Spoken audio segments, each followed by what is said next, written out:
y edificarnos los unos a los otros. Disfrutar juntos de la presencia divina de tu Espíritu Santo, que habita en nosotros, pero también reside en tu pueblo. Oramos, Señor, para que guardes a los hermanos que vienen de camino, sea librándolos de cualquier tipo de mal, cualquier tipo de accidente, y que juntos, Señor, podamos disfrutar del bien que tú nos entregas.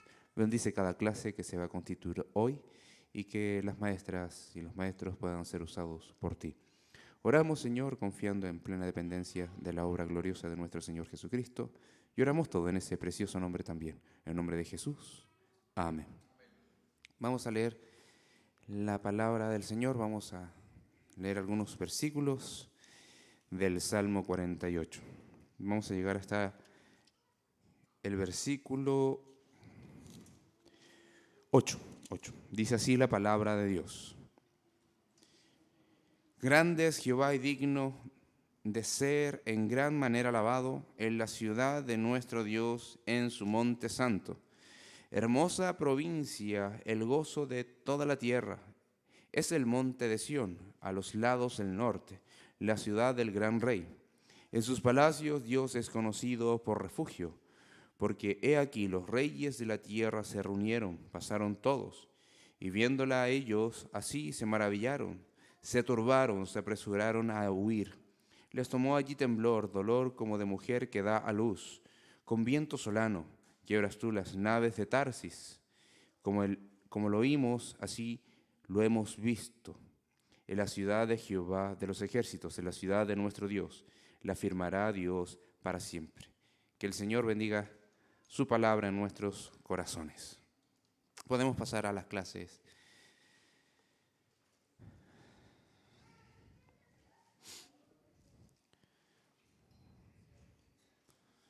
Los que tenemos más de 14 años, nos quedamos acá en el salón.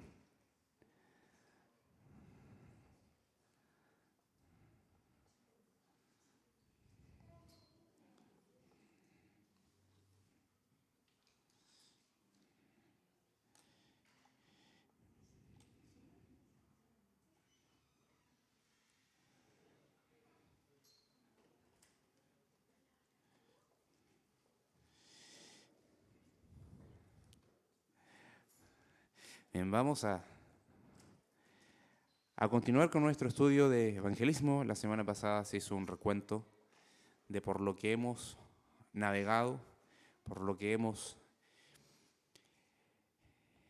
estudiado, por lo que hemos aprendido, por lo que hemos sido enseñados. Así que vamos a ir de manera directa a lo que tenemos hoy, sin antes mencionar cuál fue la clase 6. La clase 6 apuntaba el discipulado de otros en el evangelismo, el discipulado de otros en el evangelismo. Si bien el evangelismo es la primera etapa de discipular a las naciones, entendemos que de manera resumida el discipulado concreto que inicia cuando la persona es expuesta al evangelio, cree en el evangelio y vive por el evangelio es imita a Jesús y ayuda a otros a imitar a Jesús. Esa es la idea del discipulado. Imita a Jesús y ayuda a otros a imitar a Jesús. También se puede entender como sigue a Jesús y ayuda a otros a seguir a Jesús. Hoy día vamos a ir con la presentación que tenemos para hoy. Hermano Jairo, por favor. Dice, clase 7, enfrentando al rechazo. ¿A quién le gusta ser rechazado? A nadie. Hay algunos tímidos por ahí que son tímidos por miedo al rechazo. Pero la pregunta en concreto en relación a lo que hemos estado hablando sobre el evangelismo es, ¿alguna vez has dejado de compartir el evangelio por miedo al rechazo? Es una muy buena pregunta para comenzar. ¿Qué tanto genera el miedo en nosotros frente a la realidad del mandato de entregar el evangelio, de compartir el evangelio? ¿Alguna vez has dejado de compartir el evangelio por miedo al rechazo? Es una muy buena pregunta y el problema del rechazo no lo experimentamos solamente nosotros, sino que lo también lo experimentó nuestro Señor Jesucristo y así todos los profetas del Antiguo Testamento. Podemos hacer una vista rápida, un repaso rápido de algunos profetas, algunos hombres de Dios del Antiguo Testamento que fueron rechazados, pero en lugar de eso vamos a ir a Juan 15, el versículo 20.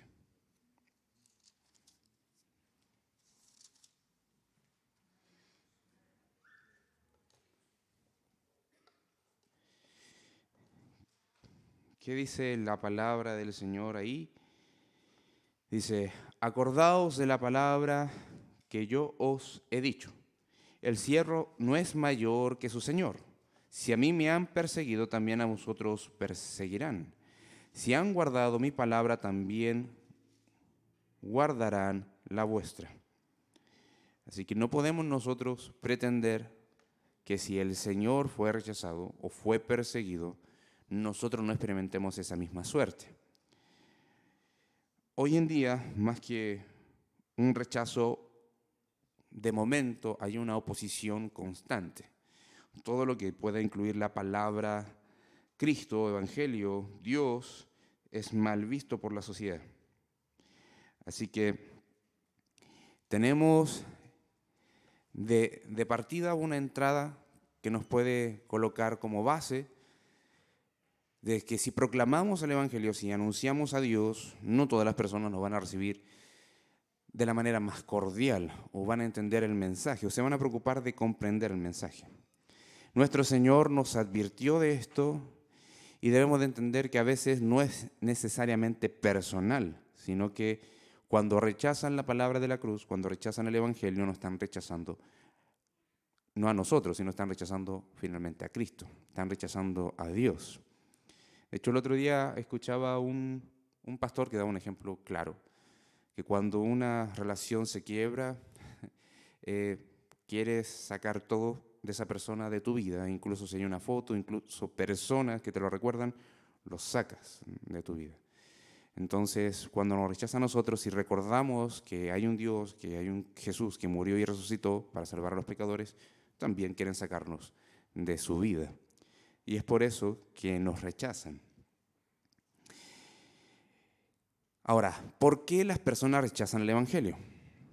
¿Cómo podríamos responder esta pregunta? ¿Por qué las personas rechazan el Evangelio?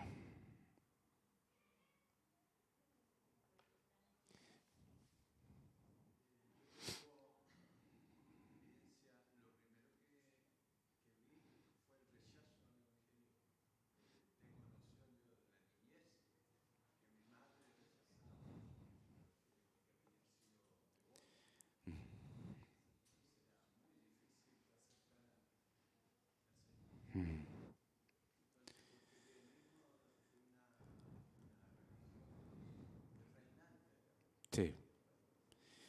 El occidente, Sudamérica o sí, más Sudamérica y Centroamérica es más católico, más católico.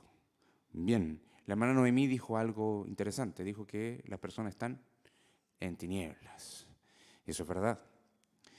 ¿Alguien más puede agregar a eso? Bien, Javier, bien. ¿Les acomoda vivir como están? Mejor rechazado. Dejar su pecado, sí. Disfrutan su pecado. Sí. Bien. Y eso responde a una condición, que estamos muertos en delitos y pecados. Ahora, podemos visitar algunos pasajes. Segunda de Corintios.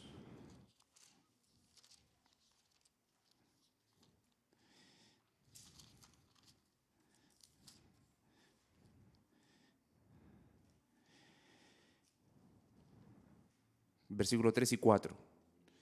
Segunda de Corintios 4. Los capítulos 3 y 4 completos. No, podría ser así en realidad. Si se ven el texto se van a dar cuenta que podría ser. Versículo 3 y 4 del capítulo 4. Dice, pero si nuestro evangelio está aún encubierto, entre los que se pierden está encubierto, en los cuales el Dios de este siglo cegó el entendimiento de los incrédulos, para que no les resplandezca la luz del Evangelio de la gloria de Cristo, el cual es la imagen de Dios. Entonces, vemos acá, el Evangelio para ellos está encubierto, están cegados, su entendimiento está nublado, son incrédulos, para que no les resplandezca la gloria de Dios. Y eso responde, de acuerdo a lo que dice Efesios 2:1, es que todos estábamos muertos en delitos y pecados. Y podríamos seguir ahondando, pero aman más sus deleites que a Dios. Esa es una afirmación que resume en cierta medida esto. Y el Señor Jesucristo en Juan 3, del 16 al 21, explica esto. No quieren dejar sus obras. No quieren venir a la luz para que sus obras no sean expuestas ni tampoco sean reprendidas, no tengan que dejarlas. No se debe a la falta de lucidez en el mensaje, porque en sí mismo el mensaje es sencillo. Jesús vino, que es el Hijo de Dios, que es Dios, murió en lugar de los pecadores, recibió el castigo que los pecadores debían de recibir, se cargó sobre él toda la ira, todo el castigo que merecíamos como pecadores, y por medio de esa muerte nosotros somos perdonados, si es que creemos y nos arrepentimos. Luego viene la resurrección para demostrar que todo eso es verdad y que hay esperanza. Si lo entregamos así, las personas lo entienden. Pueden decir, ok, lo entiendo.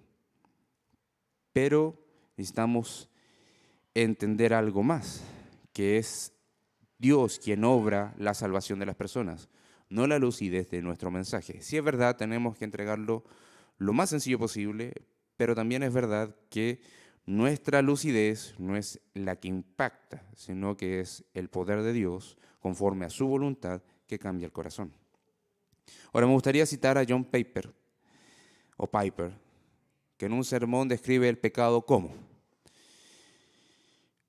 la gloria de Dios no es honrada, la santidad de Dios no es reverenciada, la grandeza de Dios no admirada, el poder de Dios no alabado, la verdad de Dios no buscada, la sabiduría de Dios no estimada, la belleza de Dios no atesorada, la bondad de Dios no saboreada, la fidelidad de Dios no confiada, los mandamientos de Dios no obedecidos, la justicia de Dios no respetada, la ira de Dios no temida, la gracia de Dios no apreciada, la presencia de Dios no valorada, la persona de Dios no amada. O sea, no sé si puede ser más completo, pero por todas las características que nos entrega Dios, con las cuales se revela Dios y lo que demanda de nosotros, vemos que un incrédulo prefiere amar más sus pecados, sus malas obras, que Dios. Prefiere admirar la belleza de algo efímero que en lugar que admirar la gran belleza y de la santidad de Dios. Entonces esto es importante. ¿Por qué? ¿Por qué rechazan? Porque son incrédulos, están muertos en sus delitos y pecados, aman más sus deleites mundanos que a Dios y no quieren salir de esa condición. Esa es la verdad. Ahora, tenemos ejemplos, ahora sí vamos a ver algunos ejemplos de rechazo sobre la verdad cuando es expuesta. Encontramos a Moisés en Éxodo 4:1.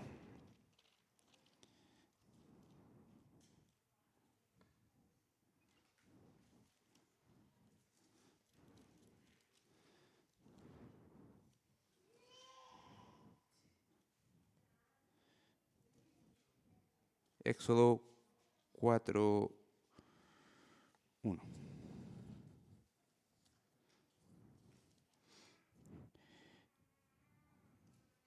Leamos hasta el 4. ¿Quién podría dar lectura a ese pasaje?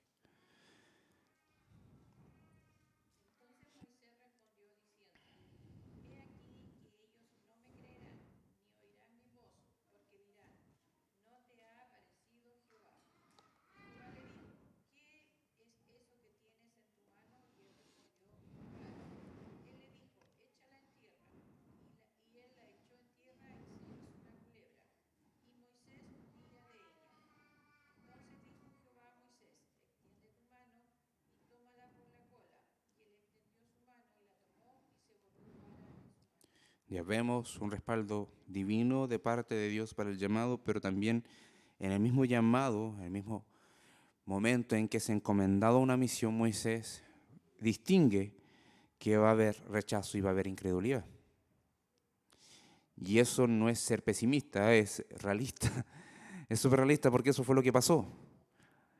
De hecho, hasta su misma hermana, en algún momento, fue como, ¿ya acaso Moisés es el único que tiene el conocimiento de Dios? Nosotros también. Bastó solamente ese razonamiento que el Señor le envió lepra. Entonces, ¿hay un rechazo? ¿Hay incredulidad? Sí. Y vemos la conversación de Moisés con Faraón en todos los capítulos que siguen. Vemos un rechazo, una resistencia a la voluntad de Dios, hasta que llegamos al capítulo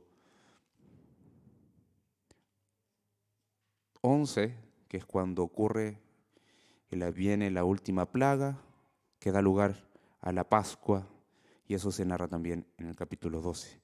Así que fueron varios momentos, varios intentos, y vemos como el Señor, después de que el Faraón tenía su propio corazón endurecido, Él decide endurecerlo, lo suelta y lo entrega a su incredulidad, a resistirse a este llamado.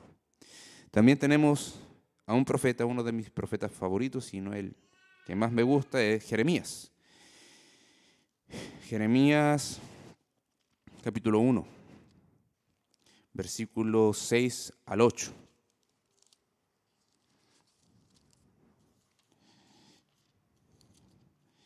¿Quién pudiese dar lectura a ese pasaje?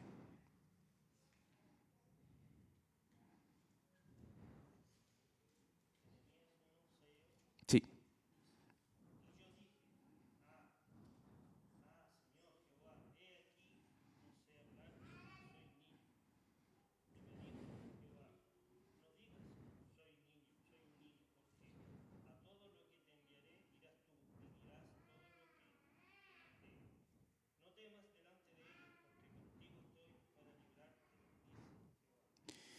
Bien, la historia de Jeremías también es dramática en varios aspectos, porque así como Job clamó, maldito el día en que nací, Jeremías en algún momento también dijo, ¿por qué nací? Y acusa a Jehová de haberlo capturado. La traducción de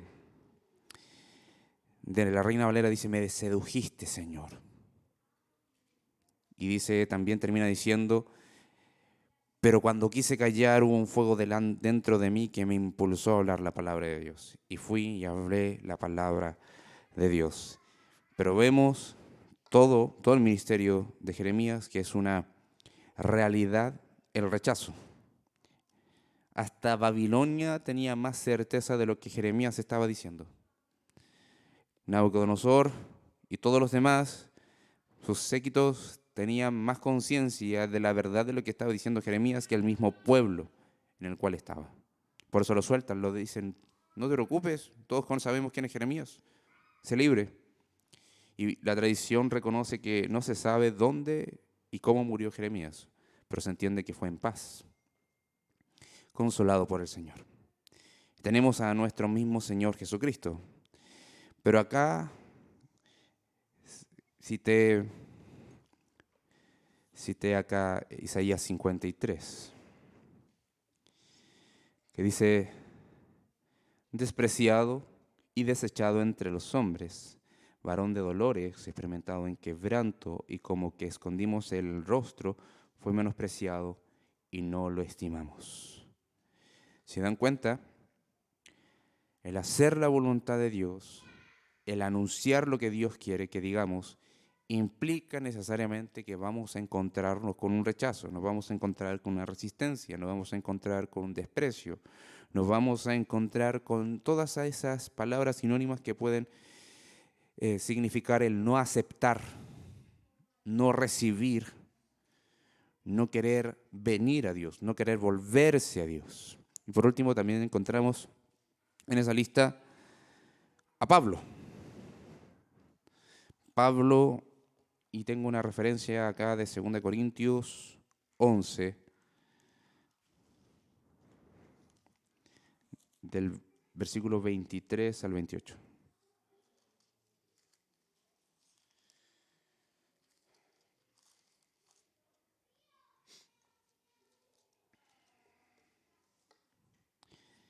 Dice así: son ministros de Cristo, como si estuviera loco hablo. Yo más en trabajos más abundantes, en azotes sin número, en cárceles, más en peligros, en muertes muchas veces. De los judíos 5 veces he recibido 40 azotes menos uno. 3 veces he sido azotado con varas, una vez apedreado, 3 veces he padecido naufragio. Una noche y un día he estado como un náufrago en alta mar. En caminos muchas veces en peligros de ríos, peligros de ladrones, peligros de los de mi nación, peligros de los gentiles, peligros en la ciudad, peligros en el desierto, peligros en el mar, peligros entre falsos hermanos, en trabajo y fatiga, en muchos desvelos, en hambre y sed, y muchos ayunos, en frío y en desnudez, y además de otras cosas, lo que sobre mí se agolpa cada día, la preocupación por todas las iglesias. O sea, no hubiese padecido eso el apóstol Pablo si no hubiese rechazo, si no hubiese hostilidad, si no hubiese oposición, si no hubiese implícitamente que en el llamado de evangelizar vamos a encontrar ese muro que dice, no me interesa. Ándate tú con tus cosas y déjame tranquilo. A veces he recibido esa respuesta.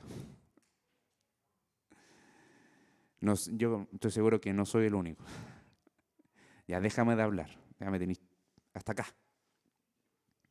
Y se miden a veces con sus palabras. De hecho, podemos recordar en la historia que ha cambiado acá en Chile. Los cristianos protestantes en su momento eran perseguidos también acá, porque la religión oficial era la Iglesia Católica Apostólica Romana. Y todo disidente no era bien visto. De hecho, por eso hay en el cementerio general un patio de los disidentes. ¿Qué es lo que ocurre? Que todas las personas que no eran de la confesionalidad católica apostólica romana eran lanzados a un patio o a las orillas del Cerro Santa Lucía. Y luego de que se separó la iglesia del Estado, la iglesia católica, el Estado pasó a ser laico, con libertad religiosa. Todos los que eran participantes del cristianismo protestante evangélico, judaísmo y cualquier otra nominación, asamblea o incluso logias, pasaron a tener un espacio en el cementerio general para tener una muerte digna, un entierro digno. Pero antes de eso, cuando los hermanos hablaban en las calles, porque se hablaban en las calles desde siempre,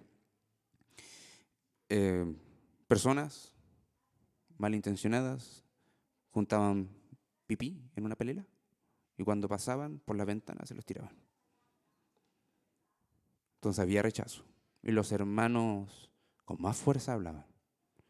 No es que se ponían al lado de la ventana para despertarlos a las 9 de la mañana, un domingo, no. Esto era jornada donde todos podían escuchar y el tránsito podía ser libre. Pero el rechazo, podemos decir, ahora estamos bien. A lo más nos pueden mandar a la punta del cerro, diciendo coloquialmente. Ahora, si eso nos paraliza, es algo que debemos de tratar. Vayamos al siguiente punto, es el temor al hombre pondrá lazo, el miedo paraliza. Y no quiero delatarlos, pero quiero preguntar, ¿cuántos de acá somos miedosos? No levanten la mano, piénsenlo en su corazón. ¿Hay alguien que es miedoso acá? Miedoso a la oscuridad, miedoso al que dirán, miedoso a ser expuesto en público, tener miedo de que los negocios salgan mal, en que estoy en un nuevo trabajo, no sé cómo me va a ir. Para siempre, miedo de las enfermedades, miedo. Es un sentimiento que nos hace tropezar. Vayamos a Proverbios 29-25. Es lo mismo que sale ahí, pero hagamos el ejercicio. Vayamos a Proverbios 29-25.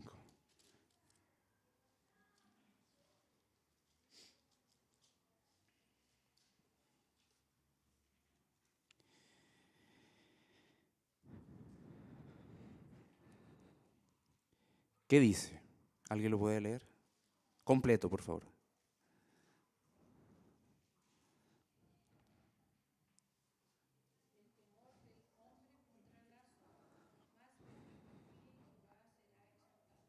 Ya, ahí está el contraste. El miedo nos hace tropezar, el miedo nos hace estar atrapados en nosotros mismos o a veces caer en situaciones que no nos dejan avanzar. Pero el hombre que confía en el Señor va a ser reconocido, puesto en lugar de honra y de reconocimiento. Si lo aplicamos en esto, tenemos que decir que la única manera de movernos hacia adelante y no quedar paralizados frente a la idea de evangelizar a alguien que me puede rechazar es que el Señor está de mi parte. Yo voy a cumplir por ser fiel a Él. ¿Por qué? Porque si no obedecemos, vamos a estar pecando. Porque el Señor dijo que hiciéramos discípulos de todas las naciones. Si bien eso es para la iglesia en general, pero también es importante para cada uno de nosotros, de manera particular. Necesitamos entender que el temor que debemos de alojar en el corazón es el temor a Dios y no al hombre. Si voy a ser desacreditado delante de los demás por hablar del Evangelio, que así sea. Porque prefiero perder al mundo y estar con Dios que perder a Dios por ganar al mundo. Y esa es la idea. Temo a Dios porque quiero obedecerle a Dios y porque quiero obedecer a Dios voy a hablar de Él. No siendo imprudente en los contextos. Pienso en una reunión de negocios, de empresa. Está en su trabajo y alguien levanta la mano después de que el gerente dio una charla y dice, yo tengo algo que decir. Jefe, ¿me deja? Sí, por supuesto. ¿Qué quiere añadir? Bueno, quiero hablar sobre el Salvador del mundo. No sé si necesariamente ese es el contexto para hacerlo. Quizás si alguien procede de esa manera, la situación sería adversa para él, ya agregando más dificultad. Pero si convive cristianamente con ellos en el trabajo diariamente, da testimonio de manera particular del Evangelio del Señor Jesucristo a cada uno de ellos, según los contextos indicados. En almuerzos en las empresas, ¿quién ha ido a algún almuerzo de las empresas cuando hay fechas importantes? Nos falta el que es católico y está en una posición de cargo y reconocimiento y le dice, bueno, a mí me da vergüenza y sabe que tú eres cristiano. ¿Puedes orar? ¿Puedes orar, pedir la bendición? Yo sé que aquí no hay religión, pero yo soy católico y porque tengo la autoridad te pido a ti, ¿puedes orar? ¿Qué hacemos ahí? ¿Oramos? Hay situaciones de ese tipo, pero en reuniones familiares, en ir a un cumpleaños, nos falta la tía, el tío que dice, bueno, tú eres llegado a Dios, tú eres más cercano a Dios, a ti te escucha. ¿Puedes orar? Y de la oración que se hace inicialmente, después vienen las preguntas. ¿Pero qué es lo que realmente crees? Bueno, vamos. Y ahí predicamos el Evangelio. Entonces, el miedo no nos puede paralizar. ¿Qué voy a decir en la oración? ¿Qué voy a decir en ese encuentro o en esa comida que no tiene ningún tinte religioso y la mayoría, yo sé, en los pecados en los que están? ¿Qué voy a hacer? Bueno, ir para que por medio del Evangelio el Señor los pueda rescatar de esos pecados. Confiando en el Señor de que nos pueda usar. Porque tememos a Dios y no a los hombres. Ahora, superando el miedo. También pasó un ejemplo bíblico en Hechos. Vamos a Hechos 4.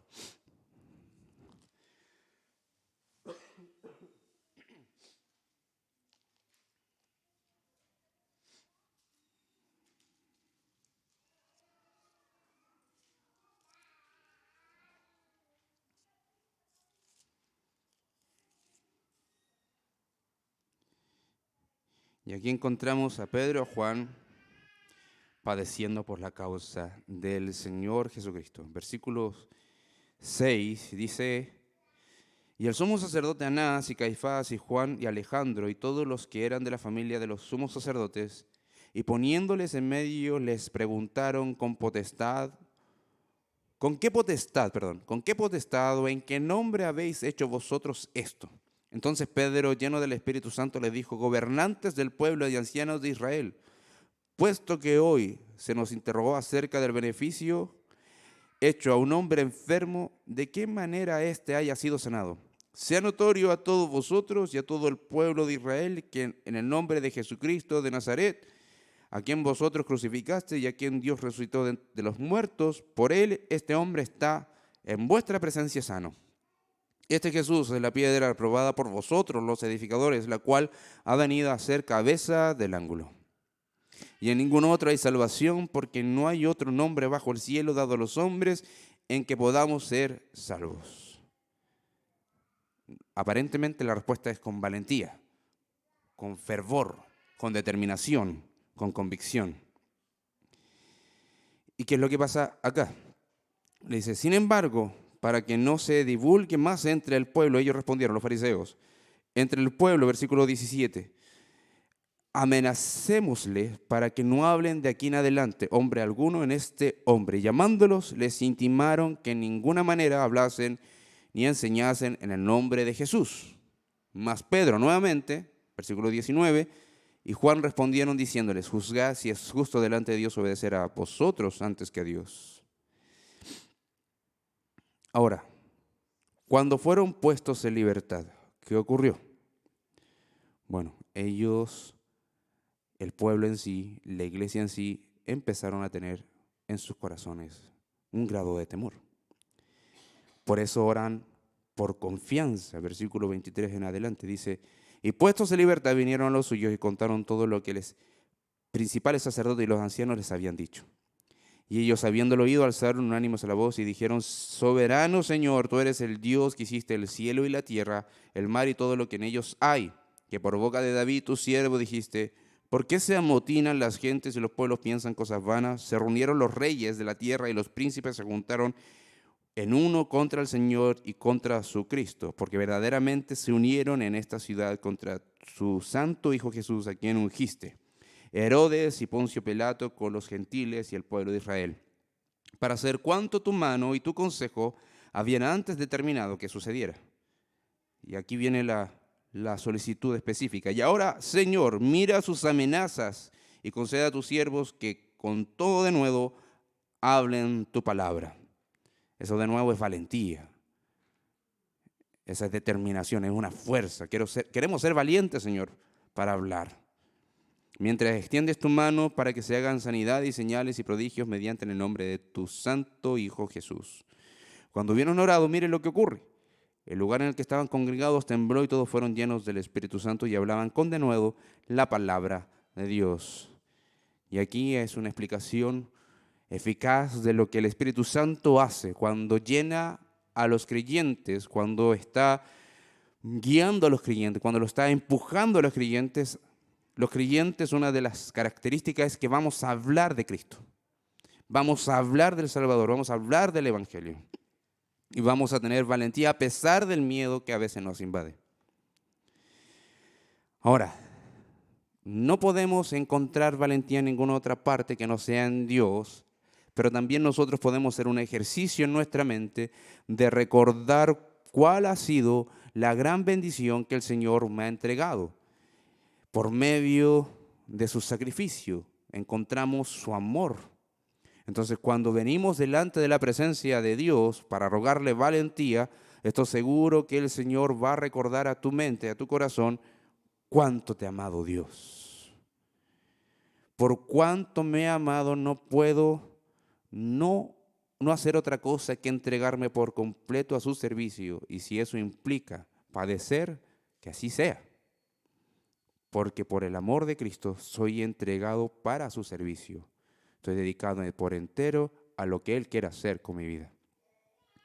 Y por lo mismo nos lleva a enfocarnos en la gloria de Dios y no en la aprobación humana. Y eso ya lo hemos estado hablando.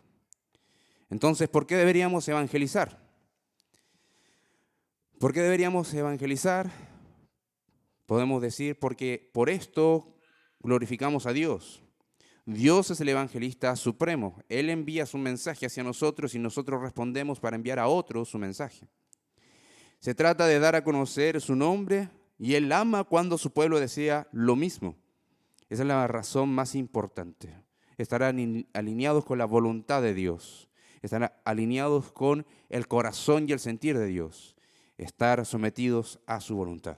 Otra razón es porque solo hay una manera de que las personas se reconcilien con Dios y es a través de Jesucristo. Y Jesucristo predicado y anunciado como crucificado y resucitado. El medio que Dios estimó para bien, para salvar a los pecadores, es por medio de la predicación del Evangelio, que es hablar del Señor Jesucristo. No hay otra forma. Ahora, podemos encontrar que hay diversidad de materiales que anuncian a Cristo. Pasamos hace unas 2 semanas lo que fue Semana Santa. Y cuando usted ve la icónica película Jesús de Nazaret, hay algunas partes que podemos decir, ok, esto es relleno cinematográfico. Pero hay otras partes que son Biblia. Hay partes que son Biblias. Biblia actuada, Biblia hablada. Y la muerte de Jesús no se distorsiona, se ve la muerte de Jesús. Si bien tiene el pudor de tapar ciertas partes y no masacrarlo tanto como lo masacraron a nuestro Salvador, ¿qué es lo que vemos? Mucha gente incrédula se puede saber de memoria esa película. Pero podríamos preguntar, ¿cuántos han venido al conocimiento del Evangelio, una verdadera fe, por medio de algún film, alguna película, algún asunto cinematográfico? No sé si ha escuchado algún testimonio, yo no. Pero se habla de Jesús, sí. Se ve la muerte de Jesús, sí. Incluso se enseña de que cuando Jesucristo estaba hablando de que derribaran su cuerpo, este templo en 3 días lo iba a reconstruir. Y se enseña, se ve eso. Hay mensajes profundos porque se habla de la Biblia. Pero no ha llegado ninguno a la fe por medio de eso, sino por la predicación del Evangelio. Lo que el Señor bendice es tus palabras que apuntan y están nutridas de la cruz del Señor. No hay otra manera. Y aquí encontramos el poder del Espíritu Santo. Hechos 1:8. ¿Para qué vino el Espíritu Santo? Para muchas cosas. Primero, para convencernos de la verdad, para hacernos nosotros la morada del Espíritu Santo, pero también en Hechos 1:8 dice, para darnos el poder, para anunciar el Evangelio. Es interesante ver que los creyentes, los apóstoles, el Señor les dijo, esperen acá, no hagan nada más, oren, esperen acá, esperen la promesa, cuando venga el Espíritu Santo ustedes van a salir. Y así fue. Una vez que vino el Espíritu Santo, ellos tuvieron el poder para hablar del Evangelio, el poder para testificar de Cristo, el poder incluso para hacer prodigios y milagros. No evangelizamos solos. Es Dios por medio de nosotros, a través de nosotros y en nosotros. El Espíritu Santo es el que capacita, da poder, incluso produce el fruto. Nuestra predicación va a ser fructífera solamente si vemos la obra gloriosa del Espíritu Santo obrar. Ahora, tenemos algunas cosas importantes que señalar. Una aplicación práctica frente al rechazo, enfrentando al rechazo, es primero tener consuelo. Tener consuelo de que somos parte de la familia de Dios y somos parte de los enviados de Dios y a todos el Señor les anticipa que vamos a ser rechazados. Si rechazaron al Maestro, ¿qué más nos queda a nosotros? Ten compasión, no por el rechazo vas a dejar de predicar el Evangelio. Y eso creo que es lo más difícil. Cuando nos rechazan, cuando nos desprecian, tener esa compasión de vuelta. No ese enojo que tuvo Juan y Jacobo que dijeron, Señor, están rechazándote. ¿Pedimos que baje fuego del cielo? No, la compasión. Si te están rechazando, ten compasión.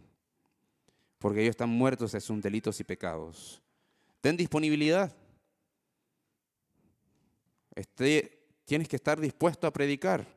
Y Romanos 10, 14 al 15 dice, ¿cómo van a creer si no hay quien les predique? ¿Cómo van a ser evangelizados? ¿Cómo van a recibir la palabra si no hay quien los envíe? Porque la fe viene por el oír la palabra de Dios. Esto es haciéndose referencia al Evangelio. Ten esperanza, porque el fruto viene por la obra de Dios, no por nosotros. Y sé constante en la oración. Quizás nos desanimamos porque probablemente en el punto 5 somos o encontramos donde está la debilidad. No oramos como deberíamos orar. Pero aún así, persiste. Si entiendes que hay algo en lo que no has procedido bien, arrepiéntete, busca al Señor y ora al Señor que te haga hablar con poder, con libertad y que te ayude a hablar como debes de hablar de Cristo. Por último, señalar que Dios es quien salva, pero la obra del corazón que hacen las personas a través del Espíritu Santo, el reemplazo de un corazón de piedra por un corazón de carne, la revelación del pecado, de la necesidad de un Salvador, la concesión del arrepentimiento y la fe, siempre se hace conjuntamente con los hechos del Evangelio que se presentan. Todo eso lo hace el Señor, pero se tiene que predicar. Se tiene que oír el mensaje, pero Dios es el que salva. El Evangelio, como dice Romanos 1, es poder de Dios para salvación a todo aquel que cree. Así que, bien, comentarios, preguntas antes de finalizar. Bien, si tenemos temor, oremos al Señor para que nos fortalezca y nos dé la valentía para hablar de su palabra. Pastor Matías.